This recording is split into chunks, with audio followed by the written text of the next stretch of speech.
Hi, everyone. Just before we dive into the podcast today, this is a quick content warning. What you're going to hear is not rated explicit, but we will be talking about matters that your younger children particularly probably shouldn't be hearing about.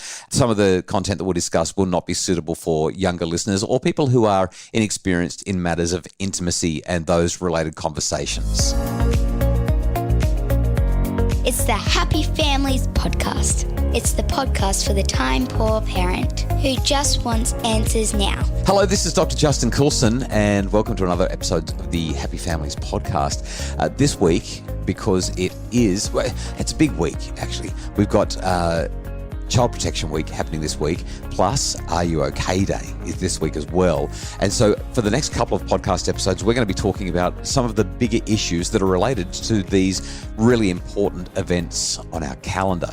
Today, from Act for Kids as part of Child Protection Week, I'm speaking with Dr. Katrina Lyons. Katrina is a registered psychologist with more than 20 years of experience delivering clinical services, social services, and more at individual levels, organisational levels, community levels. Dr. Lyons has a PhD in children's cognitive, social and emotional development and postgrad qualifications in governance, business and education.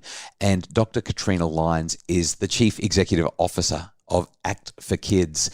And I'm so grateful to be able to talk with Dr. Lyons today. Katrina, welcome to the podcast. We've got a big conversation to have around intimacy and what parents are or perhaps are not talking to their kids about as it relates to sex, intimacy and staying safe for Child Protection Week. Lovely to be here talking to you, Justin. Katrina, how much do we need to do to improve what parents are doing when they engage with their kids on this topic? How much are parents actually talking to their children about body safety, consent, sexual intimacy, emotional intimacy, these really important relational conversations? So this is something we're really quite interested in at Act for Kids, and every Child Protection Week we do some research, survey research, asking Australians, what they think about these things and whether they are actually having conversations. And we know from successive years of research that the majority of parents are really not having conversations with their kids about sex and relationships and how that fits with sex, and certainly not really about consent. And the last research we did, more than half of the people we surveyed said that they are not comfortable discussing sex with their parents. So we surveyed quite a lot of young people, and a third of the parents we surveyed said they hadn't spoken to their children about sex at all. So that's not relationships or consent or intimacy or anything else. Yeah, they're really big numbers, really concerning numbers as well. How old were the children that were reporting that they haven't been spoken to about it and they're not comfortable talking to their parents about it? Just legally, you can't kind of survey on a national survey kids younger than 16. So they were all 16. So the 16 to 24-year-olds, basically, more than half of them said there's no way we would talk to my parents about sex. And then a full third of the parents basically said they hadn't had a conversation with their child, or the young person, no matter how old they were. Katrina, why do you think that is? I mean, this has been the subject of so many sitcoms and so many dumb lines in movies and in comedy skits that parents and children don't want to have conversations about this topic. I'm going to share a little bit about what we do in our family shortly, but first of all, why do you think it's such a big deal? Why are parents so uncomfortable having the conversation with their kids, and why do kids absolutely not want to go there with their parents? It's actually really interesting.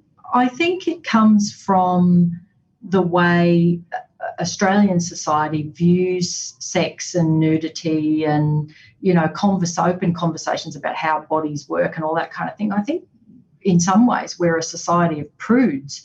And so we don't talk about these things, or it's somehow deemed not okay to talk about it. And, we provide a lot of services with therapy for children who've experienced sexual abuse. And one of the things that we find that's fundamental is that parents don't teach their children the correct anatomical names for their body parts. And that if you can't even call a penis, then how on earth can you have a conversation about not just the biological aspects of sex, but what consent really means? That when does yes mean yes and no mean no and maybe means no, and that concept of enthusiastic yes.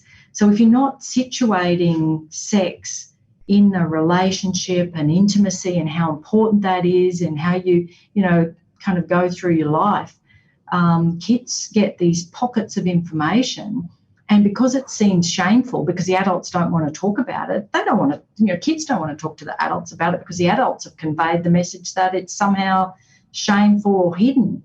Katrina, I'm just going to interrupt our conversation because I think this relates really nicely to something that came up in the promo. Abysmal, cloudy, confusing, incredibly oversimplified, very textbook. Yeah, I don't know. Nothing at all. I received 0. 1 in 3 Aussies didn't receive sex education at school. More than half aren't comfortable talking to their parents about it. It was a weird conversation I remember it so weirdly being weird, like the ick. I absolutely learnt my sex ed from porn. What I find really, paradoxical, contradictory, just strange about this situation is you've said potentially we're a nation of prudes. We don't want to talk about it. We don't like having conversations about this natural, intimate encounter. And obviously there are personal aspects to it that aren't meant to be shared, things that really are sacred between you and that individual that you've made a commitment to and said, you're the only one that gets to share this with me. But just because you've got that level of personal commitment to one another doesn't mean you can't talk to people about topics that are relevant and related, especially when it's your children and you're trying to teach them how to have a healthy sex life, a healthy sex experience at the appropriate time, appropriate place, appropriate person, appropriate reasons. I find it just extraordinary because we've got this contradiction between this prudish approach and yet Australians are pretty well willing to get their gear off at the beach and they're quite happy to... the pornography statistics in Australia are kind of shameful, quite frankly. We are heavy consumers, apparently, in this country of explicit content online, yet we don't want to talk to our kids about the beautiful intimacy that can come from a sexual relationship with somebody that means a lot to us. In your survey, you found that 79%, we're talking 4 in 5 Australians said that the sex education that they received did not prepare them for real life experiences. Yeah. Could you unpack that for me a little? This is a really important statistic. It's actually really surprised us. We knew that it would potentially be a big number.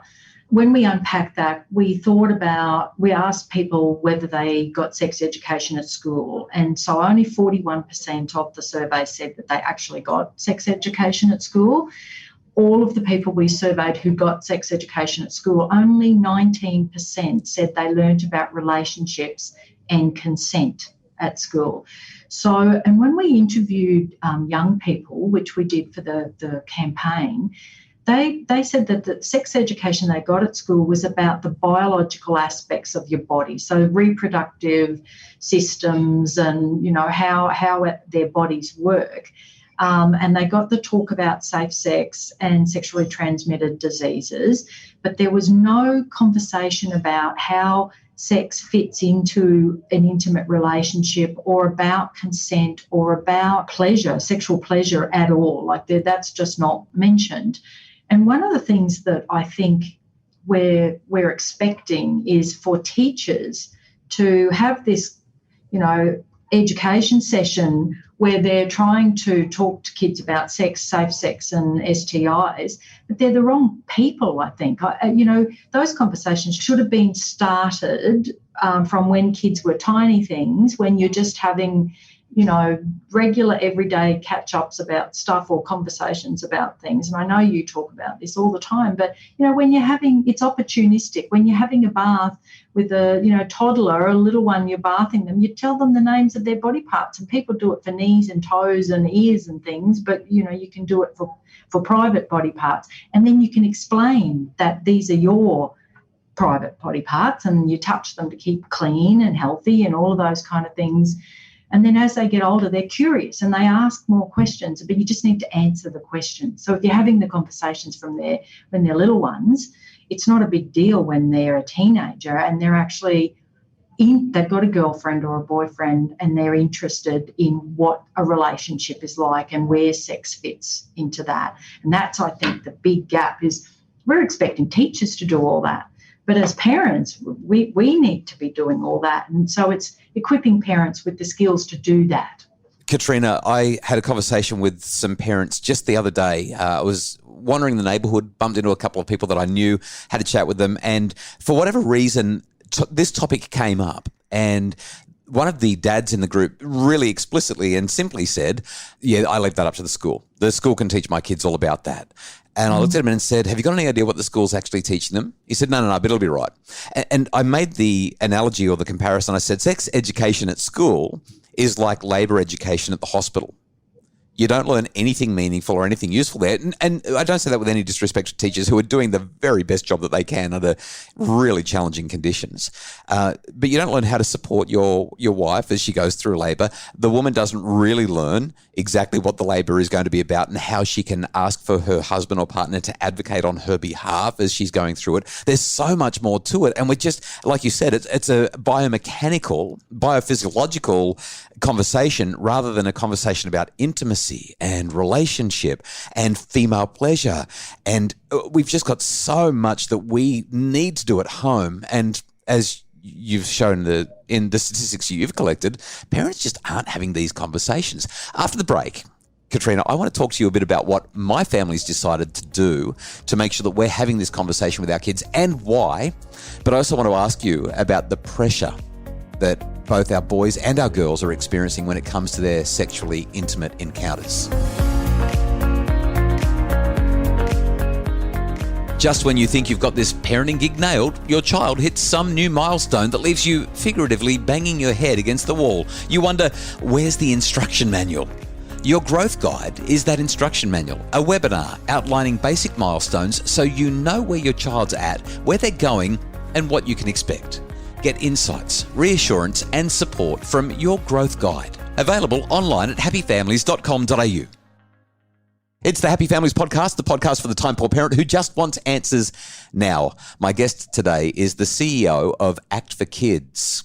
Her name is Dr. Katrina Lyons, and we're talking about helping our children to get a good sexual education as part of Child Protection Week so that they don't end up on crisis lines, and talking with Act for Kids about the trauma that they've experienced in a sexual way because they weren't educated. Education is so critically important.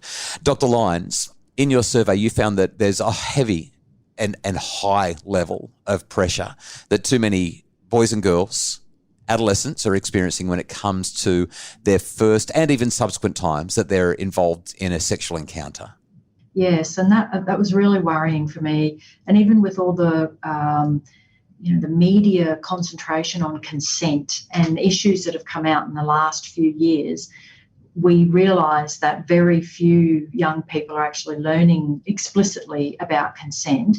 And a fifth of our sample said, of women said that they felt pressured the first time they had sex, and 10% of the sample, which were of men, said that they felt pressured. So that's actually a lot. 22% of women said they felt pressured the first time that they had sex. So there's a gap in understanding that you can say no, or you can talk about what you're comfortable with and explore the conversations.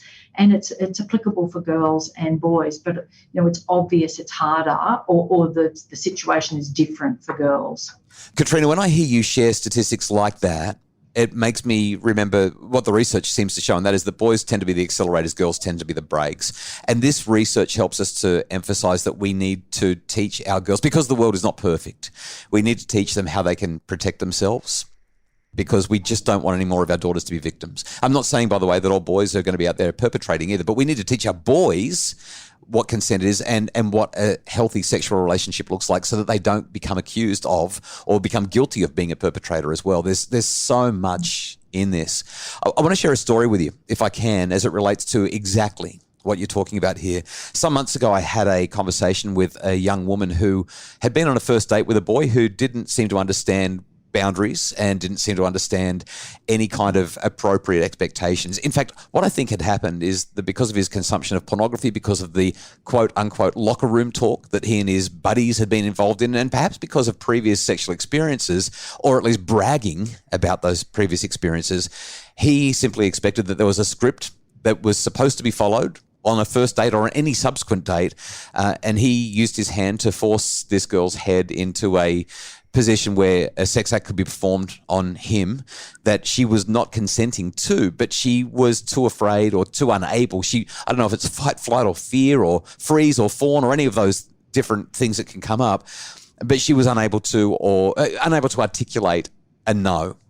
And as a result of that, she ended up acting in the way that he expected, according to the script. Things went further, and fortunately, or unfortunately, I guess fortunately, he wasn't able to do everything to her. I'm not even going to say with her, because it wasn't with her, but it was certainly to her that he wanted to, simply because of some physiological issues that weren't able to allow those things to happen. And he went away disappointed, but she went away feeling like she needed to shower for 4 days and still wouldn't be able to get rid of him from her. And when I heard that story, I sat down with my wife and said, we need to have more conversations with our daughters about how they can be safe. So every month, on the first Sunday of the month, now I don't expect every family to do what we're doing, by the way. This might be a bit extra. But every month, on the first Sunday of the month, we have conversations with our children about sex, about intimacy, physical intimacy, emotional intimacy, relationships. We talk to them about, just the other day, one of the kids said, "What's an STI, Dad?" I said, "Great question. We've got to get out of the car in 2 minutes. Can't tell you properly in 2 minutes, but this Sunday is the first Sunday of the month. Why don't we have a conversation about it then?" And so the kids sat around and we talked about STIs for 30 or 40 minutes. And it was incredible, the different ways that the conversation branched out. At the end of that conversation, they were well informed, and that knowledge is power for them. Now, we don't bring the 8-year-old into that conversation. I should just highlight. This is for the teenagers, the 12, 15 and 18-year-old. But having these regular conversations, which we've now been doing for some time, has changed the way that we have conversations about intimacy for the better. And it feels like our children are more knowledgeable, they're better equipped, and they're more confident when their friends say stupid things in the playground, because they can say, "Well, actually, I was talking to my parents about that the other day and they said this instead." Rather than getting it from friends or from Google, they've got hopefully credible people who are sitting in the lounge room having conversations that are much more real and that can prepare them for the realities of life. I'm wondering, with your program, Get Comfy, what are the most important things that you would encourage parents to do so that their children can be well equipped, and so that they can, when they get a survey question like, "Did your sex education prepare you for real life experiences?" they can say, "Yes, it did. My parents talked to me about the stuff I needed to know"? Well, I think your example is a really good example, Justin, of making an opportunity where kids feel safe to ask any question that occurs to them. And so you have to set that culture in your family from when they're little kids. And you've done that. Your kids know that it's safe to ask questions like that. The first time my kids, I've got 3 girls and they're all grown up now, but, I had 4 kids in the back seat in their ballet gear one afternoon on the way to, ballet, 3 4-year-olds and a 5-year-old. And one of them goes, "What's wanking?" And, I thought, well, I can either gloss over this or I can explain it in 4-year-old terms. So I thought, I'll just explain it. We're in the car and they all just went, oh, okay. Conversation on a different topic. If you just do that as they ask the questions, you don't go, "Oh," and panic and, fob them off with something that they know is rubbish. Kids are smart. They can tell when you're making something up or diverting them some other way. And you just have open, honest conversations with them at an age-appropriate level. So, you're not bringing the 8-year-old into the conversations about sexually transmitted diseases, but the 8-year-old has potential to be seeing pornography on their friends' devices or their device if you haven't locked them down. So you need to be having conversations about the reality of what they're looking at on their device, because boys in particular see the performance of sex and think that's what they've got to do. And that's how they act. They have to be able to go at it for 3 hours straight. And, there's actually an enormous, I think, unacknowledged pressure on boys because they're consuming this content and thinking that is the script for how they act. And if they don't have people saying to them, "Look, these are paid actors, they're taking drugs to be able to, do that for 3 hours straight. There's no question about consent because they don't need to. This is not a relationship. And girls need that as well, because we've had girls as young as 12 tell us that being strangled is a normal part of sex. And all sorts of things like that, because the where they're getting the information, it's not even Google anymore, it's Pornhub. They skip Google. They don't ask the questions on Google. They go directly to Pornhub and search any type of sex that they want, which is a really awful way to find out about something that should be such a wonderful part of your special intimate relationships. And you're going to be, doing this the whole of your adult life with someone you care about, hopefully. And then we teach them like this. So, we want people to get comfy having just open, honest, factual conversations at age-appropriate levels with their kids. Katrina, it's a real delight to talk to you. I wish we weren't talking about a topic like this. Wish it didn't need to be talked about, but I thank you for your time and for the program that you've put together. It's been a really important conversation. We'll link to the program. We'll link to the promo so people can see more about it. We'll link to all the information about Act for Kids and what you're doing in this space so that people can get the information that they need so that they can start having important, meaningful, and surprisingly positive and uplifting conversations about topics like this with their kids. It's been great to have you on the podcast. Thanks so much. Thanks, Justin. The Happy Families podcast is produced by Justin Rulon from Bridge Media. Craig Bruce is our executive producer. And for more information, please visit us at happyfamilies.com.au and check out those show notes for everything you need to know about Get Comfy. Tomorrow on the podcast, Gus Warland talking about Are You OK Day. It's going to be another episode not to miss. See you there.